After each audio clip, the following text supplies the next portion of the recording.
네, 뉴스 정면 승부 매주 수요일에는요. 수요 스페셜 새남자의 정치수다 함께합니다. 김경진 변호사, 소종섭 전 시사저널 편집국장 두 분 이미 스튜디오에 나와 계십니다. 안녕하세요. 안녕하세요. 자, 이게 지금 정계가 시끄러운 게 의원 정수 문제예요. 네. 이거를 흔히 그냥 판도라의 상자다 이렇게 부르던데 야당에서 먼저 이 문제를 뚜껑을 연 것 같습니다. 자, 말 그대로 국회에 일할 사람 모자라는 건가요? 소 국장님 어떻게 보세요? 모자라지 않죠. 모자라지 않는다. 네. 저는 기본적으로 의원 숫자를 늘리는 문제가 지금 시점에서 핵심적인 의제로 부상하는 것 국민들이 별로 원치 않습니다. 네. 지금 여러 가지로 먹고 살기 힘든 이런 부분도 있고 정치권 자체에 대한 국민들의 신뢰가 굉장히 낮은 수준인데 여기에서 과연 국회의원들이 더 숫자를 늘린다는 것에 대해서 국민들이 반응이 어떨 건지는 뻔한 거거든요. 네.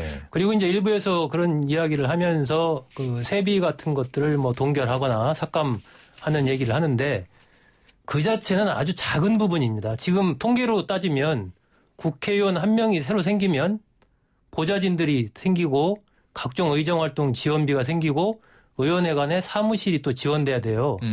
그래서 지금 보면 1인당 약 5억 원 정도가 1년에 들어갑니다. 네. 그렇다면 산술적으로 봤을 때 세비 같은 것을 좀 삭감하는 것은 아주 작은 부분이고 네. 기본적으로 숫자가 늘어나면 곱하기 5를 해야 되기 때문에 60명이 늘어난다면 국고가 300억이 일단 기본적으로 들어가는 겁니다. 네. 예, 거기서 그러한 예산도 또 많이 들어가고 이런 등등을 볼 때 현 단계에서 그러한 의원 숫자를 늘리는 부분은 바람직하지도 않고 현실화되기도 어려울 것이다. 저는 그렇게 봅니다. 소 국장님 강하게 말씀 주셨는데 혹시 김 변호사님 늘려야 한다? 어느 쪽이세요? 늘려야 한다? 늘려야 합니다. 아하. 일단 이 문제는 지금 5월 달에 심상정 의원이 얘기했던 거 혹시 기억나십니까? 기억나죠. 예. 네. 그때 360명으로 나왔었죠. 그때. 네, 360명 네. 정도 늘리자. 지금보다 한 60명 정도 늘리자라는 얘기가 나왔던 것 같고 그 이전에 2000년도에도 이렇게 보면 한국정치학회에서 정치학 교수님들 이렇게 세미나를 해보면 네. 주기적으로 한 4, 5년에 한 번씩 어쨌든 우리나라 국회의원 숫자가 외국에 비해서는 평균적으로 부족하다라는 게 정치학자들의 중론인 것 같아요. 네. 그러니까 유럽 국가들은 인구 10만 명 기준으로 국회의원 한 명인데 네. 우리나라는 대체로 지금 인구 17만 명당 한 명이다. 지금 요 정도 통계 수치인데요. 근데 그런 걸 떠나서 저는 이제 개인적으로 국회의원 선거에 출마를 했다 떨어져 보기도 했고 네. 이런 경험이 있는데 떨어져서 그런지 몰라도 국회의원님들 보면 사실은 존경스러워요. 근데 왜 존경스럽냐? 네. 이분들의 하루 일과를 한번 보셔요. 아침에 보통 4시, 5시에 일어나시거든요. 선거 기간 중이 아니고 네. 평균. 그래서 지역구민들 어디 여행을 간다, 등산을 간다, 간다 하면 가서 인사를 가셔요, 보통. 그리고 아침에 보통 7시나 7시 반쯤에서 의원회관에 어디서 무슨 세미나나 어떤 이렇게 컨퍼런스 있으면 거기에 참석해서 세미나를 하거든요. 그리고 중간중간에 이제 본회의 비는 때도 많이 있지만 어쨌든 누군가 지역구 주민이나 공무원이 와서 만나달라 그러면 가서 만나서 얘기를 들어줘요. 네. 그러니까 하루 24시간을 정신없이 살고 있더라고요. 평균적인 의원들이 보면. 그러면 이 정신없이 살고 있는 부분 중에 상당 정도가 지역구 주민들이라든지 관련되는 사람의 얘기를 들어주는 거예요. 이분들을 만나고. 그건 국회의원의 당연한 책무예요. 책무인데 문제는 여기에 있어요. 이 사람들의 의견을 들어주는 거하고 국가 전체 살림살이로 보면 연간 370조 정도의 돈을 국회의원들이 예산 결산을 통해서 다루잖아요. 보면.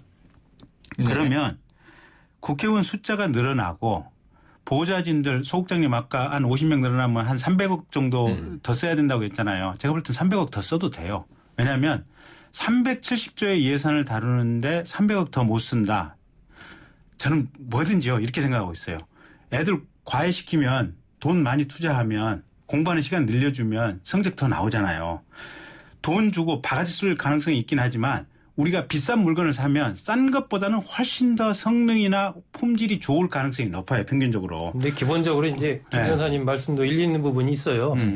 근데 저는 이게 늘 우리 사회가 어떤 조직을 운영하거나 모임을 가져갈 때 그 현재 있는 조직을 어떻게 하면 효율적으로 잘 운용할 것인가 이 문제가 먼저 이제 초점이 좀 돼야 되고 도저히 그게 안 된다고 했을 때 이제 차선책을 고민을 해야 되는데 현재의 국회의 운영 시스템 이런 것들이 과연 효율적으로 잘 되고 있는 것인가. 아까 이제 말씀하신 그런 부분에서도 지역구 국회의원들이 굉장히 바쁘지 않습니까? 네.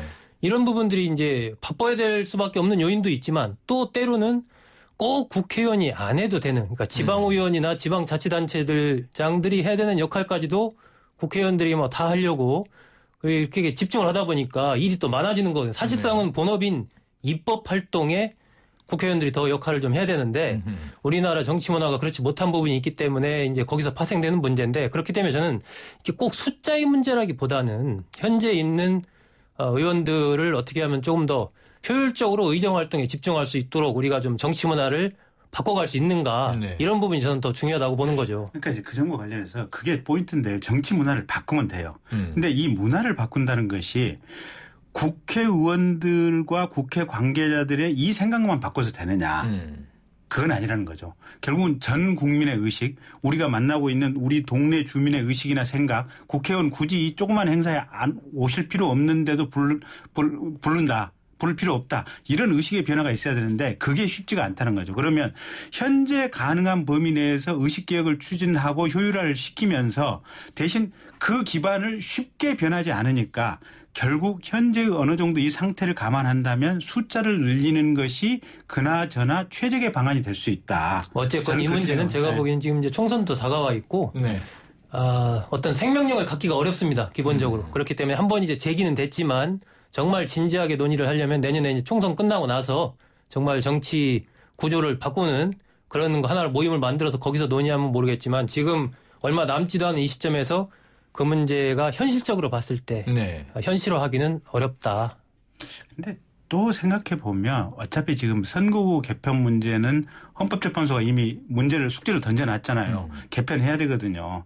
그다음에 이 국회의원 정수 문제는 사실은 국민 여론이 반대해서 그렇지 전문가들은 대체로 지금 이 부분이 현실적으로 필요하다고 보고 있는 부분이거든요. 그러면 일정 정도 선관위라든지 어떻게 보면 이런 데서 결단을 내려줘서 서제스천을 하면 사실은 한 방에 해결될 수도 있는 문제예요. 그러니까 이게 무슨 일이든지 이제 네. 이른바 개혁을 하려면 동력이 필요하거든요.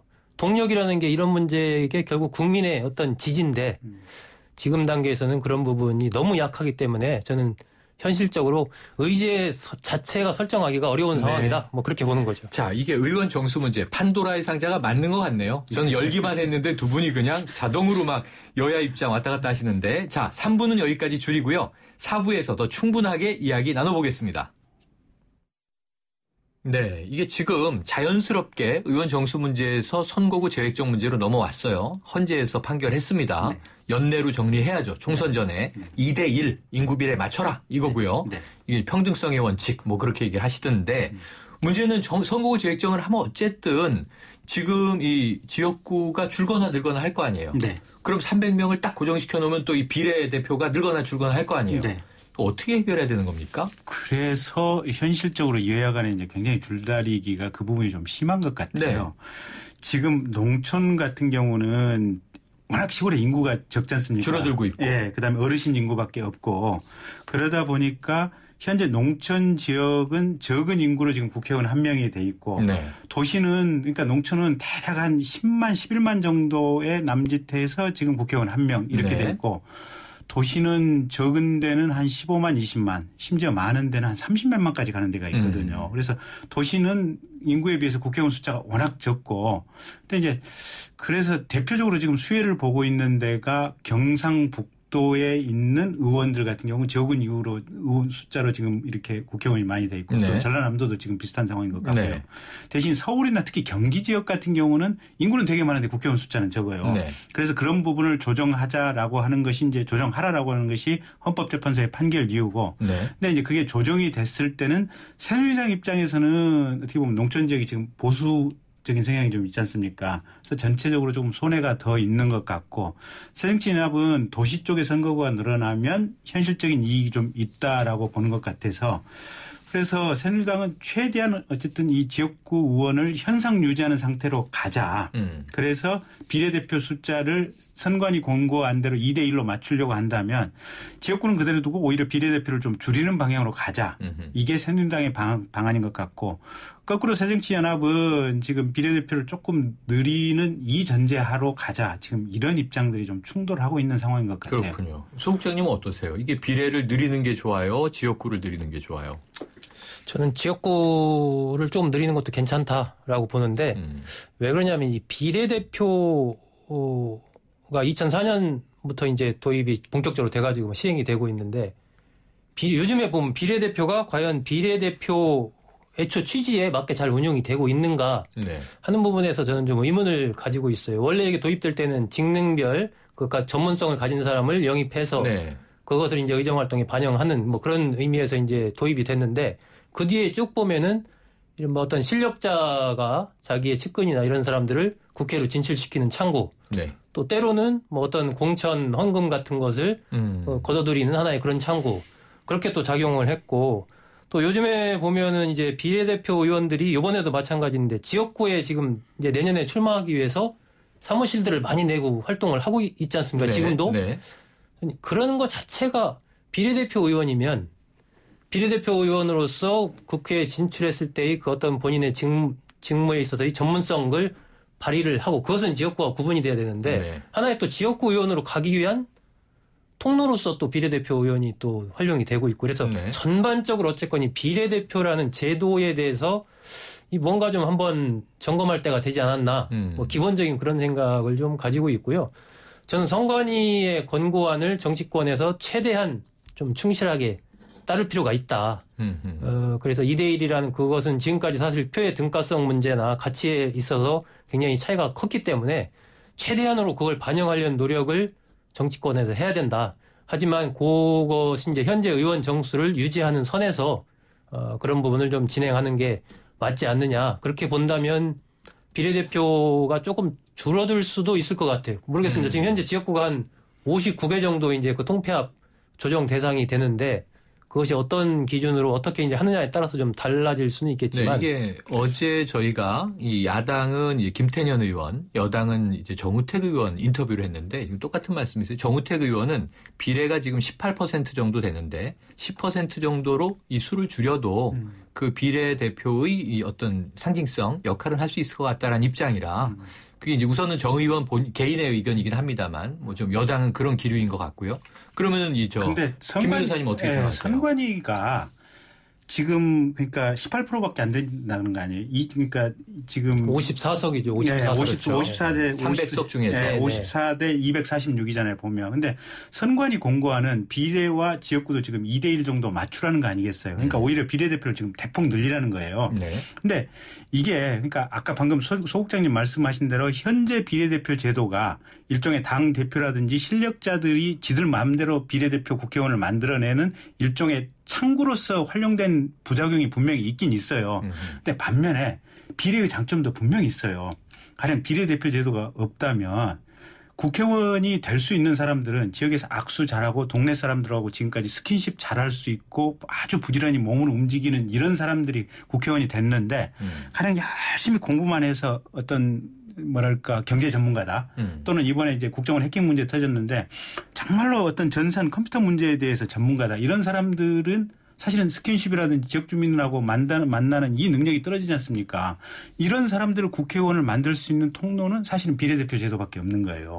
그다음에 장애인이라든지 이렇게 소수자들 있지 않습니까? 사회적 약자들. 이런 분들이 국회의원이 될 수 있는 통로. 그분들은 몸이 활동하기 어렵기 때문에 정상적으로 출마를 하면 국회의원 당선되기 어렵거든요. 그래서 선관위에서는 여러 가지 다양한 계층의 목소리를 국회로 유입시키기 위해서 비례대표를 지역구하고 2대 1 정도로 더 늘려라. 네. 지금 이런 방안이거든요. 네. 그래서 전체적으로 보면 비례대표를 늘려야 될 필요성도 분명히 있는 것 같고 그러자니 지역구 국회의원을 줄이는 것은 오히려 일정 부분 더 문제가 생길 것 같고 지금의 정치 문화 하에서 네. 지역구 주민들하고 만나야 되는 이런 부분의 문화가 어떻게 보면 쉽게 포기되지 않는 상황이기 때문에 그래서 현실적으로 국회의원 숫자를 더 늘리는 것이 필요하다라는 것이 지금 야당 혁신위원회의 생각인 것 같아요 보면. 저는 이게 이제 지금 시점을 보면 지금 7월 달 아닙니까? 총선이 내년 4월이에요. 사실상 이제 하반기 뭐 접어들면 이미 시작됐지만 사실 물밑에는 지금 벌써부터 네. 이제 출마하려는 분들은 이제 표박가리를 하고 있는 거 아니겠습니까?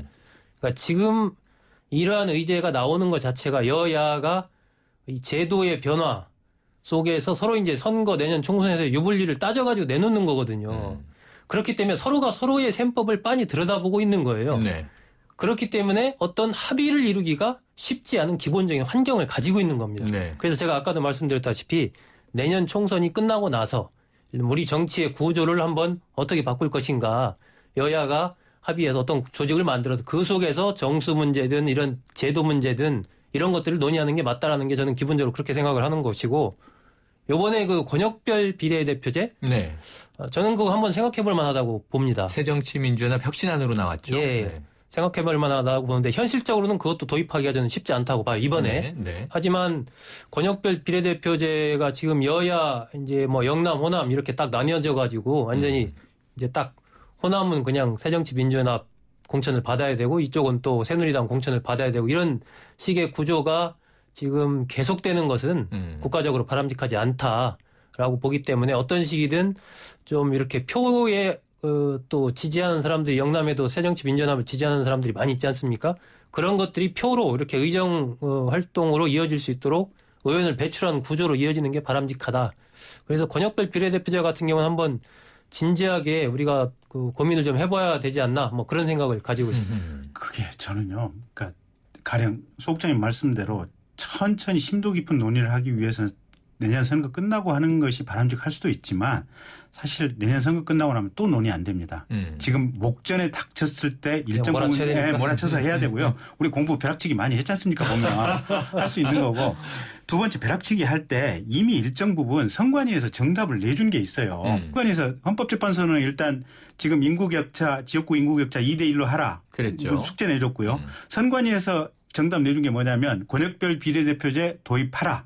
그다음에 지역구 의원 출마한 사람 비례대표로 등록할 수 있는 석패율제 도입해라. 그다음에 오픈 프라이머리 도입해라. 그다음에 비례와 지역은 2대1 정도로 하라. 그러면 최소한 선관위에서 한 안이라도 이번에 도입을 하게 된다면 상당 정도 우리 정치 문화를 발전시킬 수 있다. 이렇게 봐요. 그러니까 지금 이 맥락 뒤에 어떤 것이 있냐면 서로가 여야가 이야기하는 부분에서는 내년 총선에서의 유불리가 있는 거예요. 네. 그러니까 만약에 그러한 이제 권역별 비례대표제 같은 걸 도입한다든지 이랬을 때 새누리당이 유리할까 새정치민주연합이 유리할까 이런 것들을 서로 이제 다 이미 계산을 끝내고 이야기를 하는 거거든요. 네. 그렇기 때문에 그런 부분들이 서로 이렇게 빤히 들여다보고 있는 상황에서 합의하기가 쉽지 않다라는 것이죠. 그 부분은 현실적으로 봤을 때 오늘 그 이제 CBS 기사를 나온 것을 보니까 네. 이게 권역별 비례대표제가 들어오고 석패율제가 들어오면 어차피 영남에서도 새정치민주연합 의원이 생기고 호남에서도 새누리당 의원이 전체적으로 생기고 이러는데 네. 문제는 새누리당도 손해고 새정치민주연합도 손해고 그럼 누가 이익을 얻냐. 소수당 있지 않습니까. 네. 지금 가령 정의당 같은 경우 이런 경우가 대표적으로 큰 수혜를 입게 된다. 이제 이런 입장인 것 같고. 근데 손해는 새누리당이 제일 많이 손해를 보고 그러니까 거꾸로 지금까지의 선거제도로는 새누리당이 최고의 어떤 수혜자였다. 그다음에 두 번째 수혜자가 새정치민주연합이었다. 근데 거기도 손해를 보게 된다. 대신에 전국적으로 보면 상당한 지지를 얻고 있었는데 의석은 몇 자석 안 되는 제3의 소수당 같은 경우 제대로 국민에 대한 어떤 그 대표 선택을 받게 된다. 그래서 그 경우가 정의당 같은 경우가 대표적으로 이익을 얻게 된다. 이제 이런 입장인데 이게 보니까 양당 구조의 완충을 위해서는 어쨌든 선관위 안이 최적의 답안이 아닌가 그런 생각입니다. 네. 따져본 그 데이터를 한번 보니까 19대 총선 결과를 바탕으로 시뮬레이션을 한번 해본 거예요. 네. 그랬더니 지금 말씀하신 대로 새누리당과 그 당시 민주통합당이었죠. 네. 거기 한 10석, 11석 이 정도로 줄어요. 네. 그런데 또 자유선진당과 통합진보당이 있었지 않습니까? 네. 거기까지 넣어서 이른바 범보수, 범진보 이런 개념으로 따져보니까 범보수는 한 16석 정도 느는 반면에 범진보는 31석, 거의 2배 이상이 늘어요. 네. 그러니까 이런 부분들을 이제 예를 들면 새누리당 입장에서는 이게 뭐 결과가 빤한데 따져봤을 때 특히 이제 PK 지역 같은 경우는 새누리당이 상당 부분 의석을 잃는 거죠. 네. 예, 그런 상황들이 이제 불보듯 뻔한 상황인데 그러한 제도 변화, 큰 틀의 어떤 이 총선을 불과 한 7개월 앞둔 상황에서의 큰 틀의 제도 변화를 받아들일 수 있을 것인가 하는 거 조금 더 이렇게 주장은 우리가 할 수 있고 하지만 현실적으로 봤을 때는 그 부분은 받아들이기가 좀 어려운, 합의하기가 어려운 상황이라는 거예요. 상황 자체가. 그래서 현실적으로 생각해 볼 수 있는 게 이번에 선거구 획정에 관해서 공직선거법을 개정할 때 실질적인 선거구 획정 권한을 선관위로 넘겼지 않습니까? 그러니까 이번에 공직선거법을 개정하면서 오히려 선거제도에 대한 권한을 실질적으로 선관위에 넘기는 정도의 법 개정을 이번 선거법에서 해놓고 아까 소 국장님 말씀하신 대로 이번 선거 끝나고 나서 그러면 내년 6월 7월쯤에서 선관위에게 다음 선거부터 그런 제도를 결정할 수 있는 권한을 차라리 선관위에게 부여를 해버리면 어떻게 보면 다음 선거부터는 조금 이상적인 안이 나올 어떤 통로가 열리는 것이 아닌가. 저도 김 변호사님 저런 의견에 동의합니다. 그러니까 지금 뭐 제가 자꾸 말씀드리는데 7개월 앞두고 룰의 변경을 이루기는 아니 우리 일반적으로 우리도 그렇잖아요. 네. 뻔한데 결과가 누가 거기에 합의를 하겠다는 거죠. 그렇다면 지금 말씀하신 대로 내년 이후에 제도 변경에 대한 이런 부분에 대해서 선관위의 의견을 우리는 따른다. 정말 그렇게 합의를 해서 선언을 딱 하고 법에다 선관위에게 결정권을 아예 법에다 그냥 못 박는 게 그것도 저는 뭐 아주 좋은 방법이라고 생각합니다. 단 이제 문제는 내년 총선 이후에 그죠? 왜냐하면 지금 말씀하신 대로 이 유불리 문제가 지금 가만히 듣다 보니까 소 국장님은 현실론이에요. 이상적으로 좋은 건 알겠는데 여야가 하겠느냐? 거대 정당 독점적 기득권을 내려놓고 소수 정당 좋은 일 하겠느냐? 뭐 이런 말씀이시고 그 이제 김 변호사님은 그래도 해야 된다 이제 이 말씀이신데 결국은 이 키는 여야 정치권이 쥐고 있는 거잖아요. 근데 지금 10월 31일까지 여러 가지 부분을 이제 확정을 사실상 해야 되는데. 그럼 지금 7월달, 8월이면 2달, 8월, 9월, 10월 3달 아닙니까? 뭐 길다면 긴 기간이면 또 짧다면 굉장히 짧은 기간이거든요. 지금 아무것도 된 게 없으니까 굉장히 몰아쳐서 정말 벼락치기로 선거구 획정 문제 등등 이거 다 끝내야 되는 상황인데 저는 우리가 어떤 제도 변화 그리고 이런 것들을 꾀할 때 이상적인 어떤 이게 그걸 내놓고 이야기하고 주장하고 하는 거 있을 수 있지만 조금 더 현실성이 있는가 문제를 항상 좀 봐야 되고 한 발 한 발 가는 게 좀 필요하지 않나. 그런 측면에서 제가 이 문제도 개인적으로는 권역별 비례대표 이런 부분 찬성하지만 현실적인 이런 제약과 이런 상황 속에서 어렵기 때문에 아까 말씀하신 그런 선관위 중심으로 내년에 넘긴다든지 뭔가 좀 그런 식의 해법을 찾는 것이 오히려 바람직하지 않는가. 그러면 최소한 우리가 이제 예측 가능한 정치 일정이 있잖아요. 지금 원래 8월과 10월에 국정감사 해야 되는 거 아닙니까? 그리고 나면 가을 지나가고 초겨울 오는데 그럼 이제 총선으로 막 여야가 달려갈 텐데 말이죠. 연말까지 어떻게 이 선거구 재획정이 이루어질까요? 그러니까 지금 선관위에서 기초 작업을 하고 있으니까요. 이제 충분히 가능할 그 안을 가지고 여야가 일부 지역구를 밀고 당겨서 합의에 이르러야 한다 이렇게 보시는 거죠? 아니 선관위 안대로 지금 되는 걸로 지금 공직선거법이 지난번에 개정이 됐을 겁니다. 그래서 여야의 실질적인 권한이 없는 상태다. 그래서 별 문제가 없는 것 같고요.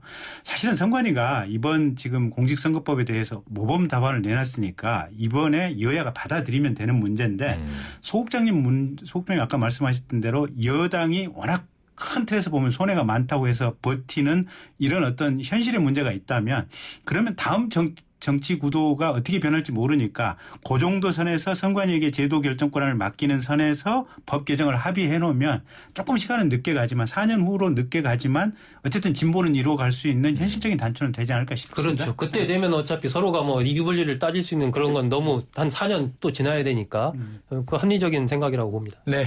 이게 오늘 노동개혁 이야기를 해야 되는데 이게 의원 정수와 지금 선거구 재획정 문제 저도 노동 얘기 현실론과 하려고 이상론. 지금 잔뜩 준비를 했는데 다루게 될 겁니다. 다음 주에. 자, 오늘 이 김경진 변호사님, 소종섭 또 이 전 시사저널 편집국장님 말씀 감사합니다. 고맙습니다. 고맙습니다.